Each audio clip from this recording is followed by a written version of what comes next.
உலகில் எத்தனையோ போர்கள் ஆயுதங்களால் வெல்லப்பட்டிருக்கின்றன. ஆனால் ஒரு தேசத்தையும் ஒரு மனிதனையும் அடிமையாக்காமல் ஆளக்கூடிய ஒரே ஆயுதம் பணம். 2500 ஆண்டுகளுக்கு முன்பே ஒரு சாதாரண பிராமண சிறுவனை இந்தியாவின் மாபெரும் சக்கரவர்த்தியாக்கிய சாணக்கியர் வெறும் வாள் பிடிக்கும் கலையை மட்டும் சொல்லித்தரவில்லை, பணத்தை வசியப்படுத்தும் அர்த்த சாஸ்திரத்தையும் எழுதினார். இன்று நாம் பேசப்போகும் விஷயம் பணத்துக்காக ஓடுவதை பற்றியது அல்ல, பணம் உங்களுக்காக ஓட வைப்பது எப்படி, பணத்தை ஒரு வேலையாளைப் போல நமக்காக உழைக்க வைப்பது எப்படி என்பதை சாணக்கியரின் 10 முக்கிய விதிகளின் மூலம் இந்த வீடியோவில் பார்க்கப் போகிறோம். இது வெறும் வீடியோ அல்ல, உங்கள் பொருளாதார சுதந்திரத்திற்கான போர் வரைபடம், பிளான்ஸ். முக்கியமான கருப்பொருட்கள். வறுமை என்பது ஒரு சாபம் அல்ல, அது ஒரு மேலாண்மை குறைபாடு. பணம் என்பது காகிதம் அல்ல, அது ஒரு சக்தி. அந்த சக்தியை கட்டுப்படுத்த தெரிந்தவனே நிதி சாணக்கியன். ஏன் 95% மக்கள் பணத்துக்காக உழைக்கிறார்கள், 5% மக்கள் மட்டும் பணத்தை உழைக்க வைக்கிறார்கள்? முதலீட்டின் முதல் விதை. சாணக்கியாஸ் ரூல் 1. வறுமையின் வேர் எங்கே? நண்பர்களே, உங்கள் கையில் இப்போது 100 ரூபாய் இருக்கிறது என்று வைத்துக் கொள்வோம். அந்த 100 ரூபாயை நீங்கள் எப்படி பார்க்கிறீர்கள்?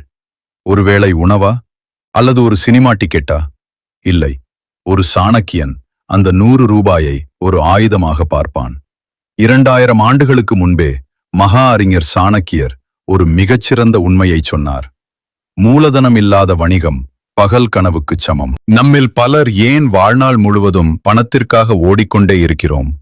ஏன் நம்மால் ஒரு கட்டத்திற்கு மேல் பணக்காரனாக முடிவதில்லை? உழைப்பு குறைவா? இல்லை, அந்த உழைப்பின் பலனை மூலதனமாக மாற்றும் வித்தை நமக்கு தெரியவில்லை. இன்று நாம் பார்க்கப் போவது பணத்தை வைத்து பணம் சம்பாதிப்பதற்கான அந்த முதல் விதை, சீட் மணி. மூலதனம் என்பது என்ன? தி பிலாசபி ஆஃப் சீட். சாணக்கியர் அர்த்த சாஸ்திரத்தில் ஒரு நாட்டை ஆள்வதற்கும் ஒரு வீட்டை ஆள்வதற்கும் பொதுவான விதியை சொல்கிறார். ஒரு அரசன் இல்லாத நாடு எப்படி ஒரு காடாக மாறுமோ, அதுபோல மூலதனம், கேபிட்டல் இல்லாத ஒரு மனிதனின் வாழ்க்கை திசையற்றதாக மாறிவிடும். நிறைய பேர் சொல்வார்கள், என்னிடம் பணம் இல்லை, இருந்தால் நான் தொழில் செய்வேன், முதலீடு செய்வேன் என்று. ஆனால் சாணக்கியர் சொல்வது என்னவென்றால், இருப்பதை கொண்டு உருவாக்குவதே மூலதனம். ஒரு விவசாயியை எடுத்துக்கொள்ளுங்கள். அவன் அறுவடை செய்த நெல் அனைத்தையும் சோறாக்கி தின்றுவிட்டால் அடுத்த போகத்திற்கு அவன் யாரிடமாவது கடன் வாங்க வேண்டும். அந்த விவசாயி புத்திசாலியாக இருந்தால் ஒரு பகுதியை விதை நெல்லாக எடுத்து வைப்பான். அந்த விதை நெல்தான் அவனது அடுத்த ஆண்டின் வாழ்வாதாரம். உங்கள் வருமானத்தில் நீங்கள் எடுத்து வைக்கும் அந்த முதல் 500 ரூபாயோ 1000 ரூபாயோ தான் உங்கள் வாழ்வின் விதை நெல். விதை நெல்லை வேக வைத்து உண்பவர்கள், தி ட்ராப் ஆஃப் கன்சூமரிசம். இன்றைய நுகர்வோர் கலாச்சாரம் நம்மை எப்படி மாற்றியிருக்கிறது தெரியுமா? சாணக்கியர் ஒரு எச்சரிக்கை விடுக்கிறார். உன் எதிர்காலத்தை அடகு வைத்து நிகழ்காலத்தை அனுபவிக்காதே. இன்று பலர் சம்பளம் வந்தவுடன் என்ன செய்கிறார்கள்? புதிய மொபைல், பிராண்டட் ஆடைகள், தேவையற்ற பார்ட்டிகள். இது எதற்கு சமமும் தெரியுமா? ஒரு விவசாயி தன் அடுத்த போகத்திற்கான விதைகளை வேக வைத்து உண்பதற்கு சமம். வேக வைத்த விதை மீண்டும் முளைக்காது. அதுபோல நீங்கள் நுகர்வுக்காக செலவழித்த பணம் மீண்டும் உங்களிடம் திரும்பி வராது. ஆனால் அதை நீங்கள் முதலீடு செய்தால் அது குட்டி போடும். சாணக்கியர் சொல்லும் ஒரு ரகசியம், செல்வம் என்பது நீங்கள் எவ்வளவு சம்பாதிக்கிறீர்கள் என்பதில் இல்லை, எவ்வளவு தொகையை நீங்கள் உங்களுக்காக வேலை செய்ய வைக்கிறீர்கள் என்பதில்தான் இருக்கிறது. நிதி ஒழுக்கம். சாணக்கியரின் ஆக்ஷன் பிளான். அப்படியானால் இந்த மூலதனத்தை எப்படி சேகரிப்பது? இங்கேதான் சாணக்கியரின் நிதி ஒழுக்கம், ஃபைனான்சியல் டிசிப்ளின் வருகிறது. நம்மில் 90% மக்கள் செய்யும் தவறு என்ன தெரியுமா? வருமானம் மைனஸ் செலவு சமம் சேமிப்பு. இப்படித்தான் நினைக்கிறோம். ஆனால் சாணக்கிய தந்திரம் என்ன சொல்கிறது? வருமானம் மைனஸ் முதலீடு, சீட் மணி சமம் செலவு. சம்பளம் வந்தவுடனே வாடகைக்கும் மளிகைக்கும் பணம் ஒதுக்குவதற்கு முன்பே உங்கள் எதிர்காலத்திற்காக ஒரு பகுதியை மூலதனமாக ஒதுக்கிவிடுங்கள்.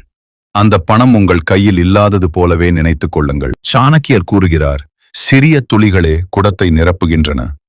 நீங்கள் ஒதுக்கும் அந்த சிறிய தொகை ஆரம்பத்தில் மிகச் சிறியதாக தெரியும். ஆனால் காலம் எனும் சக்கரம் சுழலும் போது அந்த விதை ஒரு பிரம்மாண்டமான கோட்டையாக மாறும். உங்கள் பணம் உங்களுக்காக உழைக்கத் தொடங்கும் அந்த நாள்தான் நீங்கள் உண்மையான சுதந்திரத்தை அடையும் நாள். கன்க்ளூஷன். உங்கள் பயணம் இன்று தொடங்கட்டும். நண்பர்களே, பணக்காரன் ஆவது என்பது ஒரு மந்திரம் அல்ல, அது ஒரு மனநிலை. உங்கள் கையில் இருக்கும் ஒவ்வொரு ரூபாயையும் ஒரு பணியாளராக பாருங்கள். அந்த பணியாளரை செலவு செய்து சாகடிக்கப் போகிறீர்களா, அல்லது அவனை இன்னும் 1000 பணியாளர்களை அழைத்து வர வேலைக்கு அனுப்பப் போகிறீர்களா? முடிவு உங்கள் கையில். சாணக்கியரின் முதல் பாடம் இதுதான். விதையை சேமிக்காமல் நிழலை எதிர்பார்க்காதே. இன்றே உங்கள் மூலதன விதையை ஒதுக்கத் தொடங்குங்கள். அது 10 ரூபாயாக இருந்தாலும் சரி, 10,000 ரூபாயாக இருந்தாலும் சரி, விதைக்கத் தொடங்குங்கள். அடுத்த பகுதியில் இந்த விதையை எங்கே நட்டால் பெரிய மரமாக வளரும், அதாவது முதலீட்டு இடங்களை தேர்ந்தெடுப்பது எப்படி என்பது பற்றி சாணக்கியர் என்ன சொல்கிறார் என்று பார்ப்போம். இந்த வீடியோ உங்கள் சிந்தனையை மாற்றியிருந்தால் ஒரு லைக் போடுங்கள். உங்கள் நண்பர்களுக்கும் இந்த நிதி அறிவை பகிருங்கள். மறக்காம டாக்ஸுக்கு சப்ஸ்கிரைப் பண்ணுங்க. வெற்றி நிச்சயம். வற்றாத பணவரவு. Chanakya's rule 2. Multiple sources of income. ஒரே ஒரு நூலில் தொங்கும் வாழ்க்கை. நண்பர்களே, ஒரு நிமிடம் கற்பனை செய்து பாருங்கள். நீங்கள் ஒரு பெரிய மலை உச்சியிலிருந்து ஒரு கயிற்றை பிடித்து கொண்டு தொங்குகிறீர்கள். அந்த கயிறுதான் உங்கள் சம்பளம் அல்லது உங்கள் ஒரே ஒரு தொழில். எதிர்பாராத விதமாக அந்த கயிறு அறுந்தால் உங்கள் நிலை என்ன? இன்று 90% மக்கள் இப்படித்தான் ஒரு நூலிழையில் தங்கள் வாழ்க்கையை ஓட்டிக் கொண்டிருக்கிறார்கள். ஆனால் 2000 ஆண்டுகளுக்கு முன்பே மகா அறிஞர் சாணக்கியர் இதற்கு ஒரு முற்றுப்புள்ளி வைத்தார். அவர் சொன்னார், ஒரே ஒரு ஆணி அடித்த கோட்டை ஒரு புயலிலேயே சரிந்துவிடும். உங்கள் நிதிநிலை ஒரு அசைக்க முடியாத கோட்டையாக இருக்க வேண்டுமானால் அதற்கு பல தூண்கள் தேவை. அதுதான் பல கிளை வருமானங்கள். பணத்தை ஒரு திசையிலிருந்து மட்டும் வரவைப்பது போதாது, அது பல திசைகளிலிருந்து உங்களை நோக்கி பாய வேண்டும். அது எப்படி? சாணக்கியரின் தந்திரங்களை விரிவாக பார்ப்போம். கங்கை நதி ரகசியம். சாணக்கியர் அர்த்த சாஸ்திரத்தில் நதிகளை பற்றி ஒரு அற்புதமான உதாரணத்தை கையாள்கிறார். கங்கை நதி ஏன் வற்றுவதே இல்லை? ஏனெனில் அதற்கு பல கிளை ஆறுகளும் துணை ஆறுகளும் தண்ணீர் கொடுத்து கொண்டே இருக்கின்றன. ஒரு இடத்தில் மழை பொய்த்தாலும் இன்னொரு இடத்திலிருந்து வரும் நீர் கங்கையை வற்றாமல் காக்கிறது. உங்கள் வருமானமும் அப்படிப்பட்ட ஒரு நதியைப் போல இருக்க வேண்டும். நீங்கள் வேலைக்கு சென்று சம்பாதிப்பது ஒரு ஆறு என்றால், உங்கள் முதலீடு தரும் லாபம் மற்றொரு ஆறு. நீங்கள் செய்த ஒரு சிறு தொழில் தரும் வருமானம் இன்னொரு ஆறு. சாணக்கியர் கூறுகிறார், வருமானம் வரும் கதவுகள் பலவாக இருந்தால் வறுமை நுழைய ஓட்டை கூட இருக்காது. உங்கள் வேலை அல்லது பிரதான தொழில் என்பது வெறும் ஆரம்பம்தான். அதை வைத்து அடுத்தடுத்த வருமான வழிகளை உருவாக்குவதே உண்மையான சாணக்கிய தனம். Active versus passive. உழைக்காமல் சம்பாதிப்பது எப்படி? சாணக்கியர் காலத்திலேயே இந்த பீசிவ் இன்கம், சீசிவ் வருமானம் என்ற கருத்து இருந்தது. ஒருவர் நிலத்தை வாங்கி அதை இன்னொருவருக்கு குத்தகைக்கு விடுகிறார் என்றால் அவர் அங்கு நேரடி உழைப்பை செலுத்தவில்லை, ஆனால் நிலம் அவருக்காக சம்பாதித்து தருகிறது.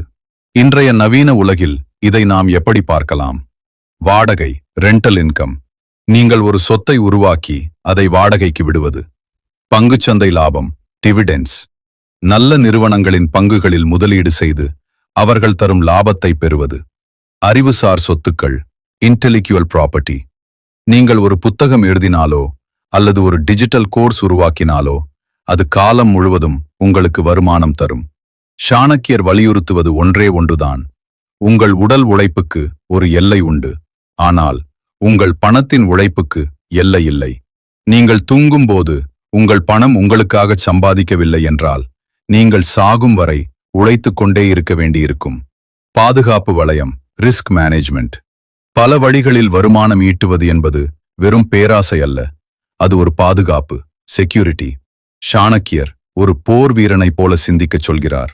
ஒரு போரில் வில் உடைந்தால் வாள் இருக்க வேண்டும், வாள் உடைந்தால் கேடயம் இருக்க வேண்டும். அதே போல பொருளாதார சந்தையில் திடீர் வீழ்ச்சி ஏற்படலாம், உங்கள் வேலைக்கு ஆபத்து வரலாம், அல்லது உங்கள் தொழிலில் நஷ்டம் ஏற்படலாம். அப்படிப்பட்ட ஆபத்து காலங்களில் உங்களை காப்பாற்றப் போவது உங்கள் 2வது மற்றும் 3வது வருமான வழிகள்தான். இதற்கு சாணக்கியர் தரும் அறிவுரை. உங்கள் மொத்த வருமானத்தில் 25% புதிய வருமான வழிகளை உருவாக்க செலவிடுங்கள். இது உங்கள் வாழ்நாள் முழுமைக்கும் ஒரு பாதுகாப்பு கவசமாக, சேஃப்டி நெட் அமையும். கன்க்ளூஷன். இப்போதே தொடங்குங்கள். நண்பர்களே, ஒரு செடியை நட்டுவிட்டு அது மரமாக மாறும் வரை காத்திருக்க பொறுமை தேவை. அதே போலத்தான் பல கிளை வருமானங்களை உருவாக்குவதும். ஆரம்பத்தில் அது ஒரு சிறு நீரோடையாகத்தான் இருக்கும். ஆனால் உங்கள் விடாமுயற்சியும் சாணக்கிய தந்திரமும் அதை ஒரு சமுத்திரமாக மாற்றும். இன்று நீங்களே உங்களை கேட்டுக்கொள்ளுங்கள், எனக்கு எத்தனை வழிகளில் பணம் வருகிறது? பதில் 1 என்றால் இன்றே 2வது வழியை பற்றி சிந்திக்கத் தொடங்குங்கள். அது ஒரு சிறு முதலீடாக இருக்கலாம், அல்லது ஒரு சிறு பகுதி நேர தொழிலாக இருக்கலாம். அடுத்த பகுதியில் முதலீடு செய்வதற்கு சரியான நேரம் எது, காலத்தை ஒரு முதலீட்டாளன் எப்படி பயன்படுத்த வேண்டும் என்பது பற்றி சாணக்கியர் சொன்ன மாயாஜால ரகசியங்களை பார்ப்போம். இந்த வீடியோ உங்கள் நிதி பார்வையை விசாலமாக்கியிருந்தால் உங்கள் கருத்துக்களை கமெண்டில் சொல்லுங்கள். இது போன்ற தகவல்களுக்கு சேனலை தொடர்ந்து பாருங்கள்.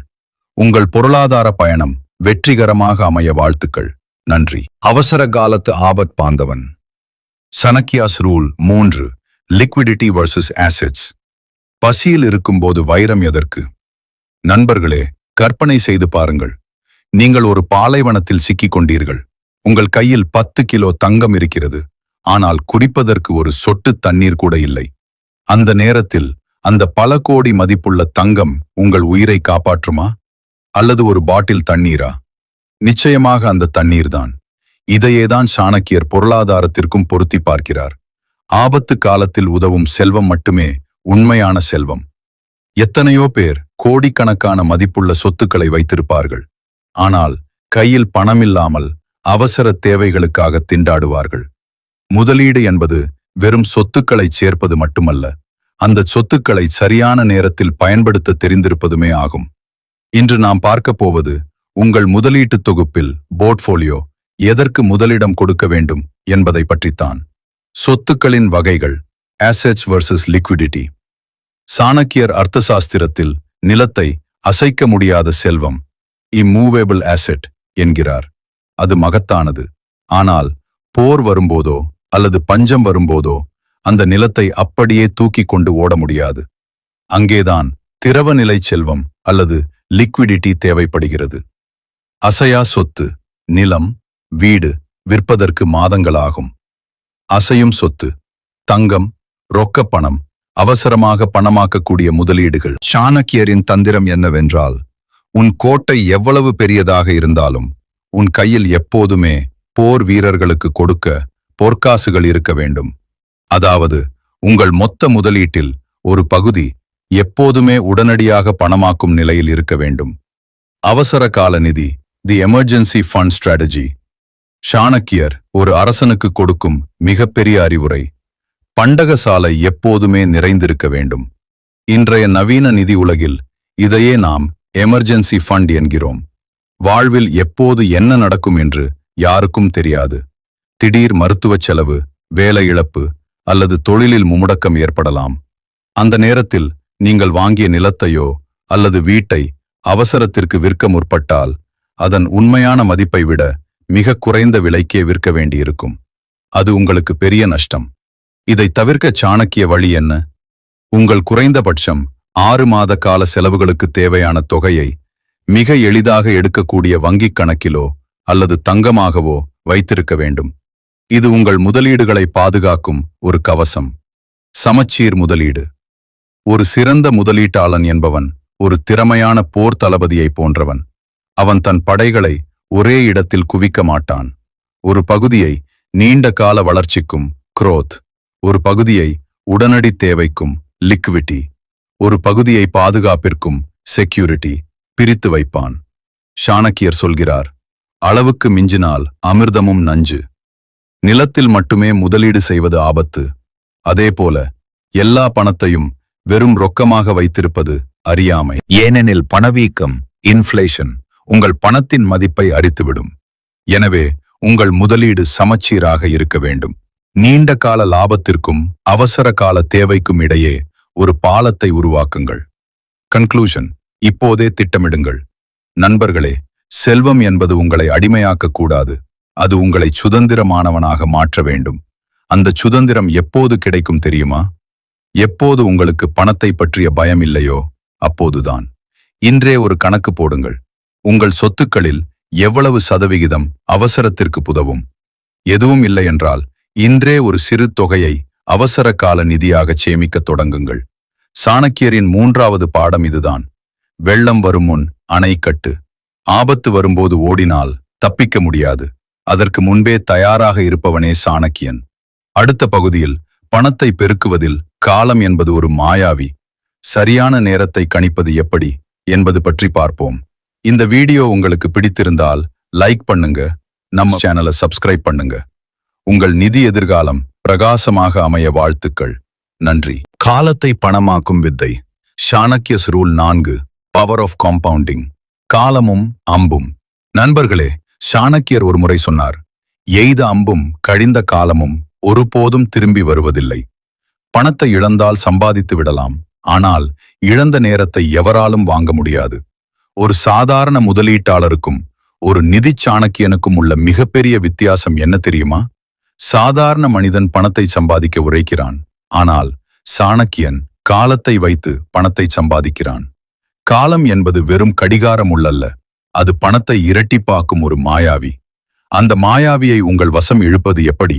நீங்கள் இன்று செய்யும் ஒரு சிறு முதலீடு காலச்சக்கரத்தில் சுழன்று எப்படி ஒரு மாபெரும் நிதியாக மாறும்? இதை பற்றித்தான் இன்று விரிவாக பார்க்க போகிறோம். காலம் எனும் மாயாவி. சாணக்கியர் ஒரு தத்துவத்தை சொல்கிறார். காலத்தை உணராதவன் இலக்கை தவறிய வேடன் போன்றவன். முதலீட்டில் மிக முக்கியமான காரணி நீங்கள் எவ்வளவு பணம் போடுகிறீர்கள் என்பது அல்ல, எவ்வளவு காலம் அந்த பணத்தை சந்தையில் இருக்க விடுகிறீர்கள் என்பதுதான். இன்றைய நவீன உலகில் இதை பவர் ஆஃப் காம்பவுண்டிங், கூட்டு வட்டியின் வலிமை என்கிறோம். ஆல்பர்ட் ஐன்ஸ்டீன் இதை உலகின் 8வது அதிசயம் என்றார். உதாரணத்திற்கு, நீங்கள் 20 வயதில் மாதம் 1000 ரூபாய் முதலீடு செய்யத் தொடங்கினால், நீங்கள் 50 வயதை அடையும் போது கிடைக்கும் தொகை 40 வயதில் மாதம் 10,000 ரூபாய் முதலீடு செய்யத் தொடங்குபவரை விட பல மடங்கு அதிகமாக இருக்கும். காரணம் காலம். நீங்கள் எவ்வளவு சீக்கிரம் தொடங்குகிறீர்களோ அவ்வளவு தூரம் உங்கள் பணம் உங்களுக்கு குட்டி போடும். சரியான தருணம் எது? நிறைய பேர் என்னிடம் கேட்பார்கள், முதலீடு செய்ய சரியான நேரம் எது என்று. சாணக்கியர் இதற்கு பதில் சொல்கிறார், இருப்பதே சரியான தருணம். அதை சரியாக பயன்படுத்துபவனே வெற்றியாளன். சந்தை குறையட்டும் என்று காத்திருப்பவர்கள் பாதியிலேயே தோற்றுப் போகிறார்கள். ஆற்றில் வெள்ளம் வற்றும் வரை காத்திருப்பவன் ஒருபோதும் ஆற்றை கடக்க முடியாது. தண்ணீர் ஓடிக்கொண்டிருக்கும் போதே படகை செலுத்துபவன்தான் கரை சேருவான். நீங்கள் இன்று முதலீடு செய்யும் ஒரு சிறு காசு ஒரு விதை போன்றது. அதை இன்றே மண்ணில் போட்டால்தான் அது 10 ஆண்டுகள் கழித்து உங்களுக்கு நிழல் தரும். நாளை பார்த்து கொள்ளலாம் என்று தள்ளி போடும் ஒவ்வொரு நொடியும் உங்கள் எதிர்கால செல்வத்திலிருந்து ஒரு பகுதியை நீங்கள் இழக்கிறீர்கள் என்று அர்த்தம். பொறுமை. சாணக்கியரின் ஆயுதம். Patience in investment. முதலீட்டில் காலத்தை சரியாக பயன்படுத்த இன்னொன்று தேவை, அதுதான் பொறுமை. சாணக்கியர் கூறுகிறார், நிதானமே செல்வத்தை தக்கவைக்கும் சூத்திரம். முதலீடு செய்த உடனே லாபம் வர வேண்டும் என்று எதிர்பார்ப்பது விதையை போட்ட அடுத்த நாளே கனியை எதிர்பார்ப்பதற்கு சமம். சந்தையில் ஏற்ற இறக்கங்கள் வரும், பயம் வரும். அந்த நேரங்களில் உணர்ச்சி வசப்பட்டு உங்கள் முதலீட்டை திரும்ப பெறாமல் காலத்தின் மீது நம்பிக்கை வைத்து அமைதியாக இருப்பவனே உண்மையான சாணக்கியன். காலம் என்பது ஒரு வடிகட்டி போன்றது. அது அவசரப்படுபவர்களிடமிருந்து பணத்தை பிடுங்கி பொறுமையாக இருப்பவர்களிடம் ஒப்படைக்கும். உங்கள் பணத்தை வளரவிடுங்கள், அதற்கான நேரத்தை அதற்கு தாருங்கள். கன்க்ளூஷன். கடிகாரம் ஓடிக்கொண்டிருக்கிறது. நண்பர்களே, இந்த பிரபஞ்சத்தில் அனைவருக்கும் சமமாக கொடுக்கப்பட்ட ஒரே ஒரு விஷயம் நேரம்தான். அதை நீங்கள் எப்படி செலவிடுகிறீர்கள் என்பதுதான் உங்கள் நிதி நிலையை தீர்மானிக்கும்.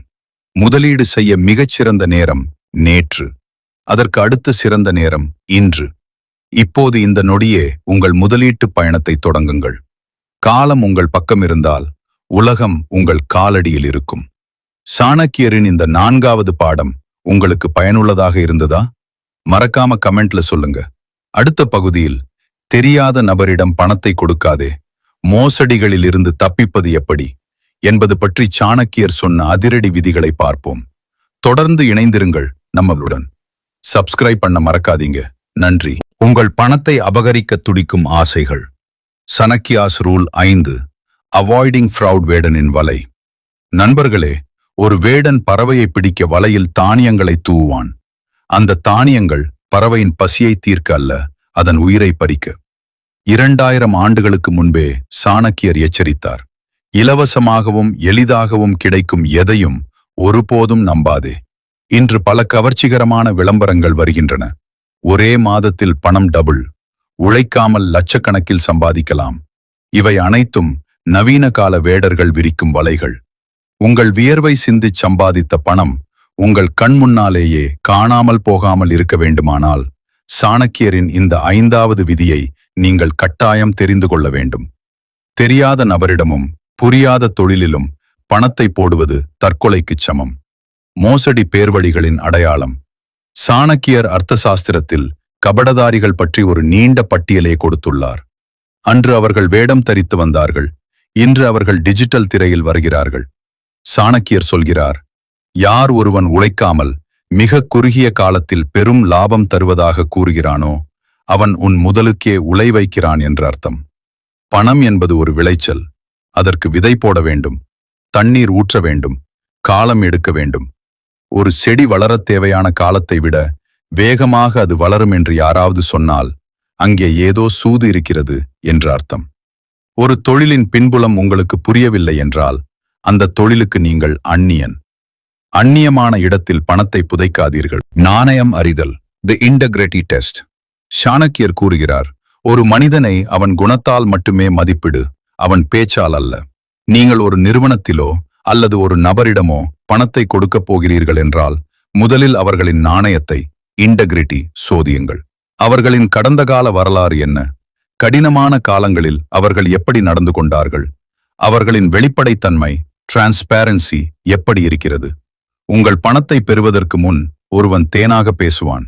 ஆனால் அந்த பேச்சுக்கு பின்னால் இருக்கும் உண்மைத்தன்மையை ஆராயாமல் ஒரு ரூபாயை கூட அவரிடம் ஒப்படைக்காதீர்கள். சாணக்கியரின் காலத்தில் ஒரு வணிகரின் நாணயம்தான் அவரது மிகப்பெரிய மூலதனமாக கருதப்பட்டது. இன்று நாமும் அதையே பின்பற்ற வேண்டும். முதலீட்டை விட பாதுகாப்பு முக்கியம். Protection over returns. முதலீட்டில் அனைவரும் லாபத்தை, ரிட்டர்ன்ஸ் மட்டுமே பார்க்கிறார்கள். ஆனால் சாணக்கியர் பாதுகாப்பை, கேபிட்டல் புரொடெக்ஷன் முதலில் பார்க்கச் சொல்கிறார். 100 ரூபாய் லாபம் கிடைப்பதை விட உங்கள் 1000 ரூபாய் அசல், பிரின்சிபல், பாதுகாப்பாக இருப்பது மிக முக்கியம். நஷ்டமடைந்தால் மீண்டும் சம்பாதிப்பது கடினம்.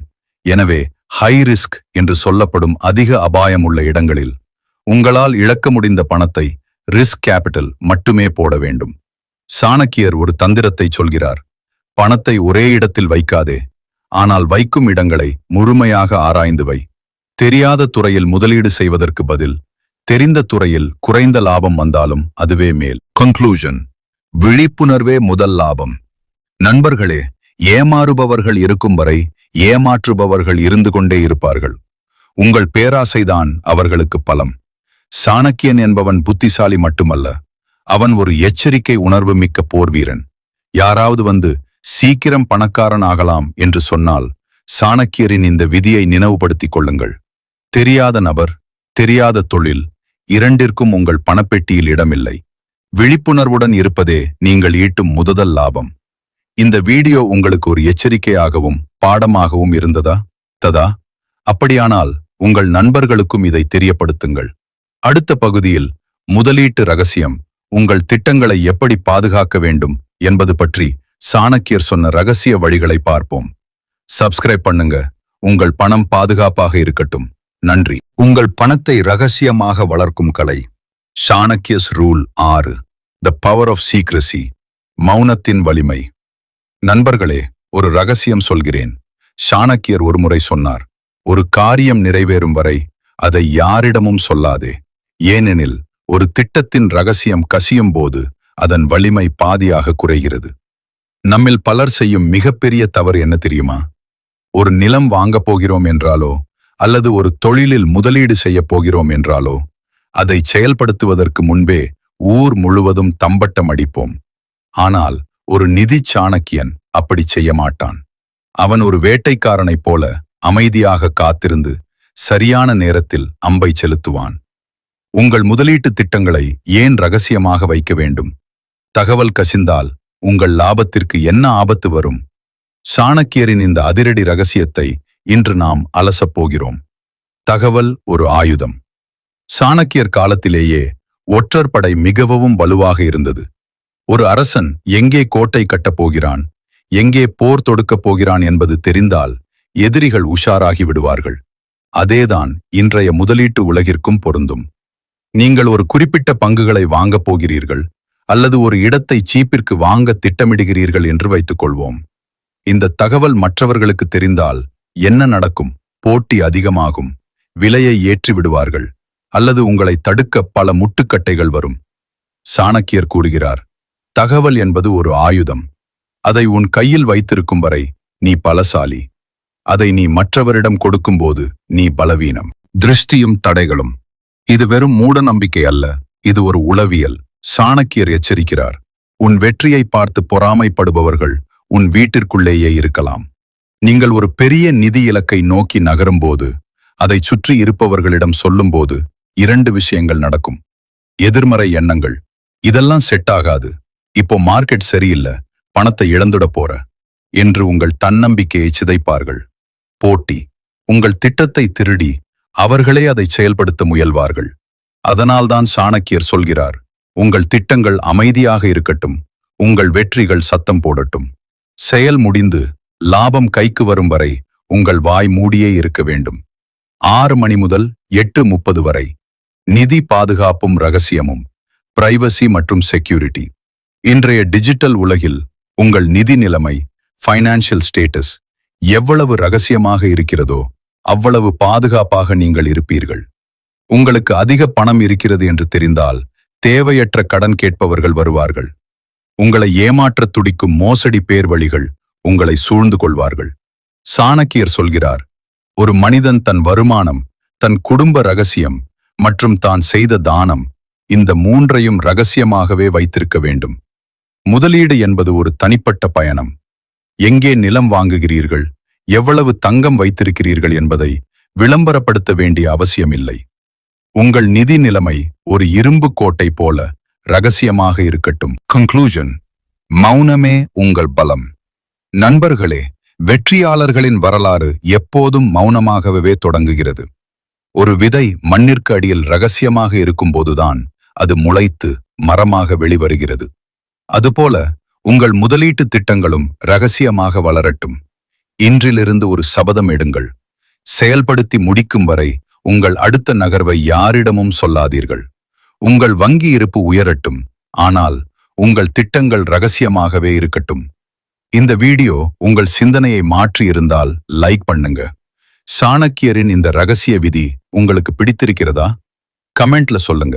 அடுத்த பகுதியில் விழுந்த இடத்தில் இருந்து எழுவது எப்படி, நஷ்டத்தை சமாளிக்கும் சாணக்கிய தந்திரம் பற்றி பார்ப்போம். தொடர்ந்து இணைந்திருங்கள் நம்மளுடன். சப்ஸ்கிரைப் பண்ண மறக்காதீங்க. நன்றி. விழுந்தது தோல்வி அல்ல. Chanakya's rule 7, turning loss into success. சிங்கத்தின் அடிச்சுவடு.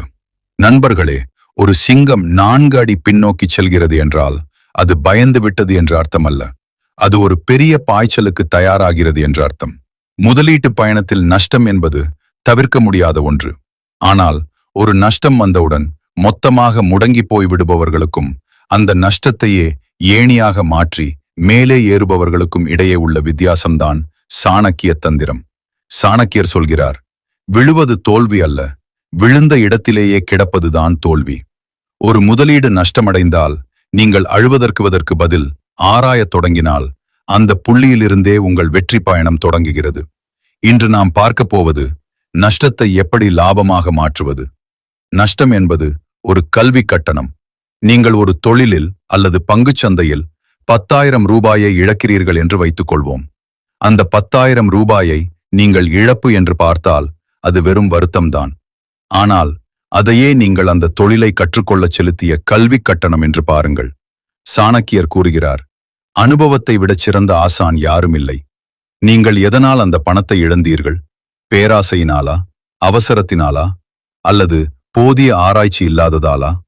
அந்த பிழையை நீங்கள் கண்டுபிடித்து விட்டால் அடுத்த முறை நீங்கள் 1,00,000 ரூபாய் நஷ்டமடைவதை தடுத்து விட்டீர்கள் என்று அர்த்தம். நஷ்டம் என்பது உங்கள் அறிவை செதுக்கும் ஒரு உளி. பின்னடைவை வியூகமாக மாற்று. சாணக்கியரின் வாழ்க்கையில் அவர் முதல் முறை மகாபத்மநந்தனை தாக்க முயன்ற போது படுதோல்வி அடைந்தார். ஆனால் அந்த தோல்வி அவரை முடக்கவில்லை. அவர் ஒரு ஏழை தாயின் வீட்டிற்கு சென்றபோது ஒரு குழந்தை சூடான கஞ்சியின் நடுவில் கை வைத்து சுட்டு கொண்டதை பார்த்தார். அப்போது அந்த தாய் சொன்னாள், நீயும் சாணக்கியனைப் போலத்தான் செய்கிறாய். ஓரங்களிலிருந்து சாப்பிடாமல் நடுவில் கை வைக்கிறாய். இந்த ஒரு தோல்வி தந்த பாடம்தான் அவர் நந்த வம்சத்தை வீழ்த்த காரணமாக இருந்தது. முதலீட்டிலும் இதுதான் விதி. எடுத்த உடனே பெரிய லாபத்திற்கு ஆசைப்பட்டு நஷ்டமடைந்தால் பின்வாங்குங்கள். சிறிய முதலீடுகளில் இருந்து உங்கள் சாம்ராஜ்யத்தை கட்டத் தொடங்குங்கள். ஒரு தோல்வி என்பது நீங்கள் செல்லும் பாதை தவறு என்று சொல்கிறதே தவிர உங்கள் இலக்கு தவறு என்று சொல்லவில்லை. உணர்வுகளை கட்டுப்படுத்து. பணம் சம்பந்தப்பட்ட விஷயங்களில் சாணக்கியர் ஒரு கடுமையான விதியை கொண்டுள்ளார். முடிவு எடுக்கும்போது உன் இதயம் சொல்வதை கேட்காதே, உன் அறிவு சொல்வதை கேள். நிறைய பேர் ஒரு முதலீடு நஷ்டமடையும் போது அது மீண்டும் மேலே வரும் என்ற நம்பிக்கையில் மேலும் பணத்தை கொட்டுவார்கள். ஆனால் சாணக்கியன் என்ன செய்வான் தெரியுமா? தவறு என்று தெரிந்தால் அங்கேயே நஷ்டத்தை ஏற்றுக்கொண்டு வெளியேறுவான். மிச்சம் இருக்கும் மூலதனத்தை பாதுகாத்து புதிய வாய்ப்பை தேடுவான். நஷ்டத்தை விட கவலைப்படுவது உங்கள் அடுத்த வாய்ப்பை கெடுத்துவிடும். உங்கள் புத்தியை ஒரு போர்வாளைப் போல கூர்மையாக வைத்திருங்கள். நஷ்டம் என்பது ஒரு அனுபவம், அவ்வளவுதான். கன்க்ளூஷன். அடுத்த பாய்ச்சலுக்கு தயார். நண்பர்களே, உலகப் பெரும் பணக்காரர்கள் யாரும் முதல் முயற்சியிலேயே கோடீஸ்வரர்களாக மாறவில்லை.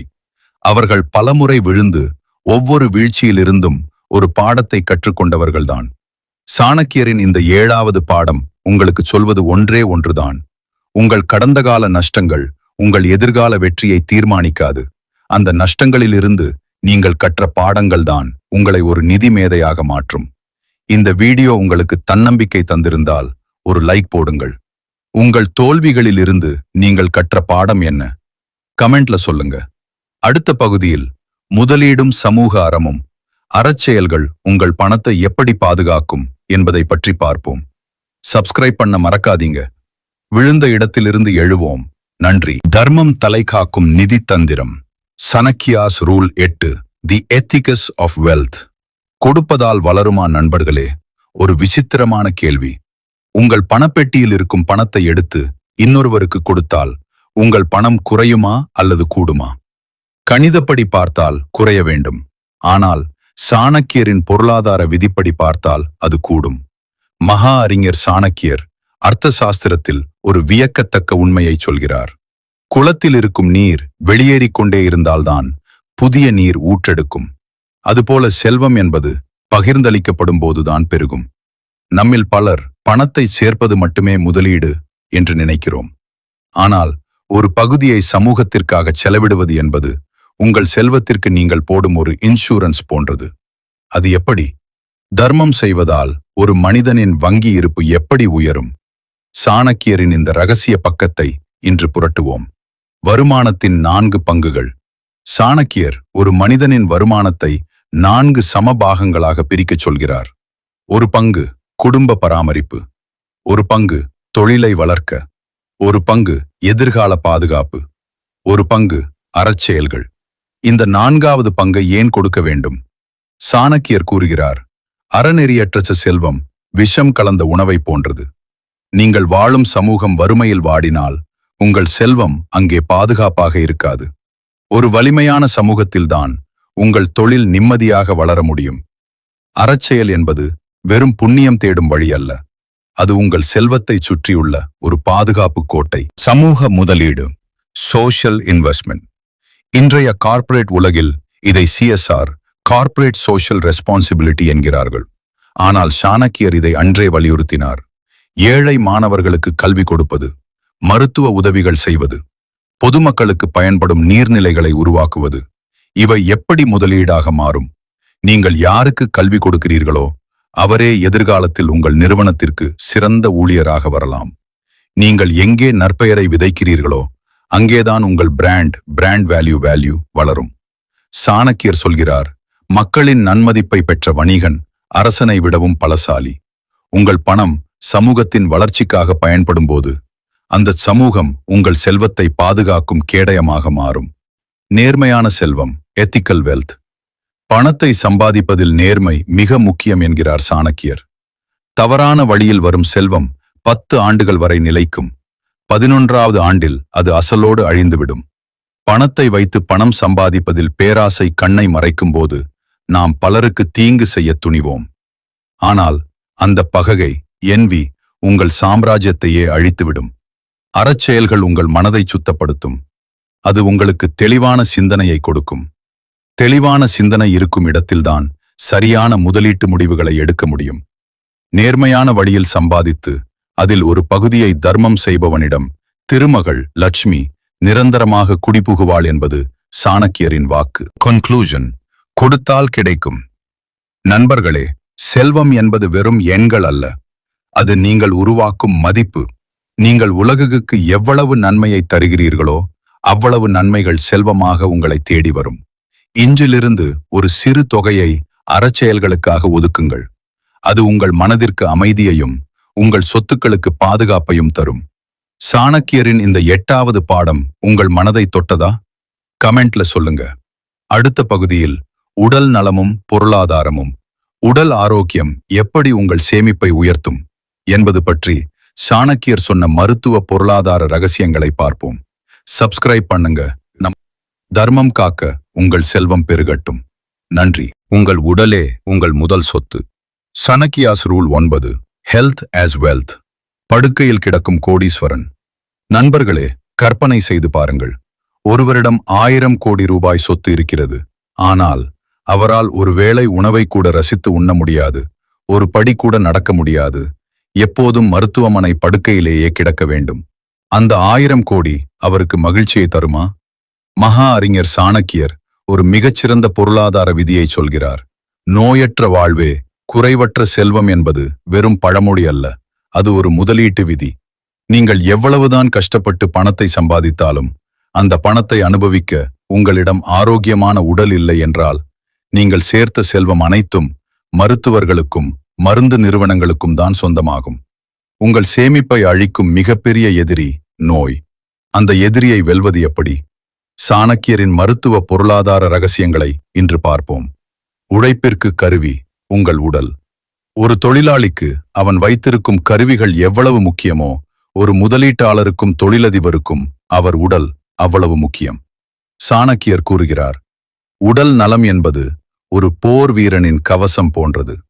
உங்கள் மூளை சிறப்பாக செயல்பட வேண்டுமானால் உங்கள் உடல் ஆரோக்கியமாக இருக்க வேண்டும். ஆரோக்கியம் குறையும் போது உங்கள் வேலை செய்யும் திறன், ப்ரொடக்டிவிட்டி குறைகிறது. தவறான முடிவுகளை எடுக்க நேரிடுகிறது.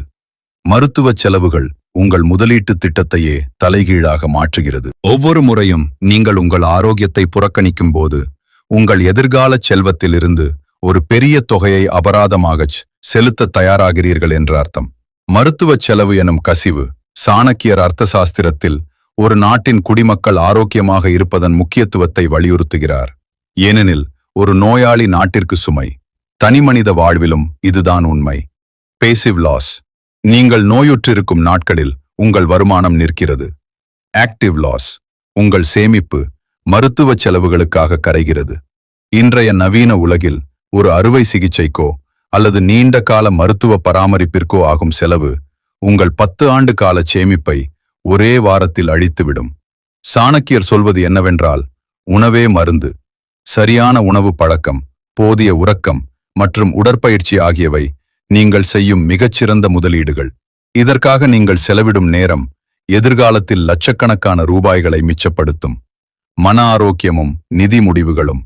பொருளாதாரம் என்பது வெறும் கணக்கு சம்பந்தப்பட்டது மட்டுமல்ல, அது மனநிலை சம்பந்தப்பட்டது. சாணக்கியர் கூறுகிறார், அமைதியற்ற மனம் ஆபத்தான முடிவுகளையே எடுக்கும். மன அழுத்தம் இருக்கும்போது ஒரு மனிதன் உணர்ச்சி வசப்பட்டு முதலீடு செய்வான் அல்லது பேராசைக்கு அடிபணிவான். ஆரோக்கியமான உடலில்தான் அமைதியான மனம் குடியிருக்கும். யோகா மற்றும் தியானம் உங்கள் நிதானத்தை அதிகரிக்கும். சந்தை வீழ்ச்சி அடையும் போது பதட்டப்படாமல் இருக்க இந்த நிதானம் அவசியம். உங்கள் உடலையும் மனதையும் ஒரு விலை மதிப்பற்ற சொத்தாக பராமரியுங்கள். அதுதான் உங்கள் பணத்தை மேலாண்மை செய்யும் இயந்திரம், தி பிரெயின். கன்க்ளூஷன்: முதலீட்டை தொடங்குங்கள் உங்கள் உடலில். நண்பர்களே, பணக்காரன் ஆவது என்பது வெறும் வங்கிக் கணக்கை உயர்த்துவது மட்டுமல்ல, வாழ்வை முழுமையாக அனுபவிப்பதும் தான். 100 வயது வரை வாழ்ந்து நீங்கள் உருவாக்கிய சாம்ராஜ்யத்தை நீங்களே ரசித்து ஆள வேண்டுமானால் இன்றே உங்கள் ஆரோக்கியத்தில் முதலீடு செய்யுங்கள். சாணக்கியரின் 9வது பாடம் இதுதான். உன் உடல்தான் உன் முதல் கோட்டை. அந்த கோட்டை பலமாக இருந்தால்தான் உன் செல்வம் பாதுகாப்பாக இருக்கும். இன்று நீங்கள் உங்கள் ஆரோக்கியத்திற்காக செலவிடும் 30 நிமிட உடற்பயிற்சி உங்கள் நிதி எதிர்காலத்திற்கான மிகப்பெரிய வைப்புத் தொகை டெபாசிட். இந்த வீடியோ உங்களுக்கு பயனுள்ளதாக இருந்ததா? மறக்காம கமெண்ட்ல சொல்லுங்க.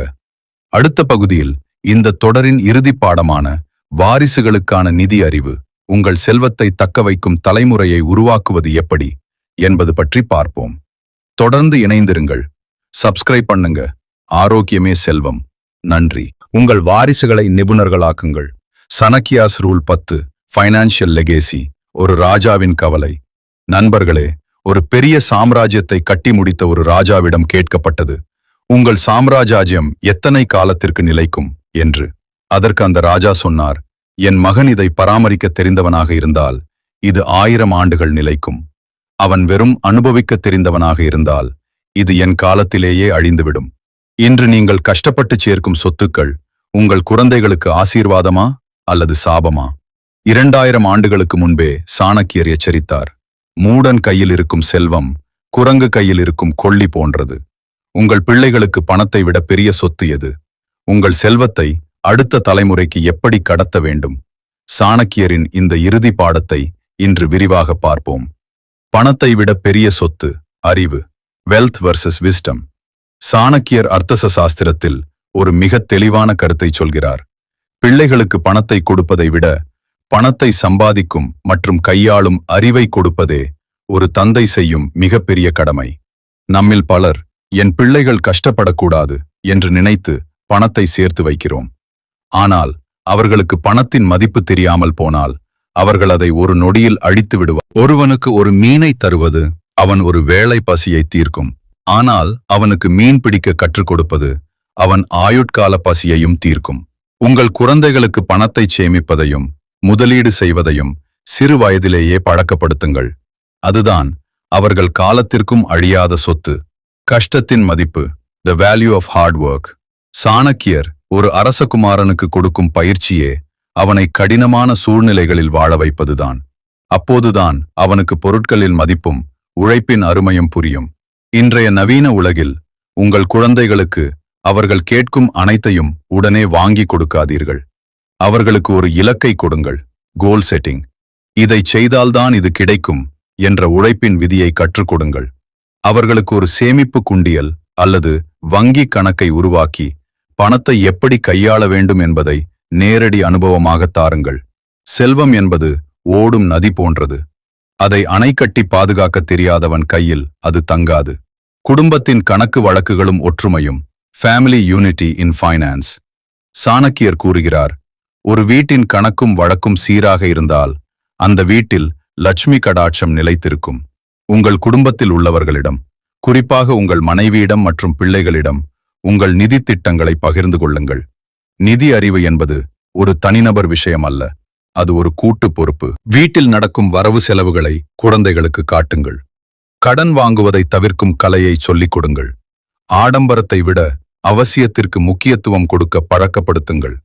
உங்கள் குடும்பமே ஒரு முதலீட்டு குழுவாக, இன்வெஸ்ட்மெண்ட் டீம் மாறினால் வெளியாட்கள் யாராலும் உங்கள் பொருளாதார கோட்டையை தகர்க்க முடியாது. கன்க்ளூஷன். உங்கள் சாம்ராஜ்யம் நிலைக்கட்டும். நண்பர்களே, நாம் இந்த தொடரில் பார்த்த சாணக்கியரின் 10 விதிகளும் உங்கள் வாழ்க்கையை மாற்றக்கூடியவை. பணத்தை சம்பாதிப்பது ஒரு கலை என்றால் அதை தக்க வைப்பது ஒரு தவம். அந்த தவத்தில் நீங்கள் வெற்றி பெற வேண்டுமானால் உங்கள் வாரிசுகளை நிதி ரீதியாக சுதந்திரமானவர்களாக மாற்ற வேண்டும். இன்று நீங்கள் விதைக்கும் இந்த அறிவு விதை உங்கள் சந்ததியினருக்கு ஒரு பிரம்மாண்டமான நிழல் தரும் ஆலமரமாக மாறும். அந்த விதையை சரியாக நடுங்கள். சாணக்கியரின் அறிவை அதற்கு நீராக ஊற்றுங்கள். இந்த சாணக்கிய நிதி தொடர் உங்களுக்கு பிடித்திருந்தால் இந்த வீடியோக்களையும் மீண்டும் ஒருமுறை பாருங்கள். உங்கள் நண்பர்களுக்கு பகிருங்கள். உங்களுடைய இந்த பயணம் வெற்றிகரமாக அமைய வாழ்த்துகிறேன். மறக்காம சப்ஸ்கிரைப் பண்ணுங்க. உங்களை போன்ற ஒரு நிதி சாணக்கியனை அடுத்த வீடியோவில் சந்திக்கிறேன். நன்றி. வெற்றி நிச்சயம். இதோ நண்பர்களே, உங்களுக்கான 2 கேள்விகள். 1. இந்த பிரபஞ்சத்தில் அனைவருக்கும் சமமாக கொடுக்கப்பட்ட ஒரே ஒரு விஷயம் எது? 2. உங்கள் பணப்பெட்டியில் இருக்கும் பணத்தை எடுத்து இன்னொருவருக்கு கொடுத்தால் உங்கள் பணம் குறையுமா அல்லது கூடுமா? இந்த 2 கேள்விகளுக்கும் சரியான பதிலை கமெண்ட் செய்து நீங்களும் ஒரு சாணக்கியன்தான் என்று நிரூபியுங்கள்.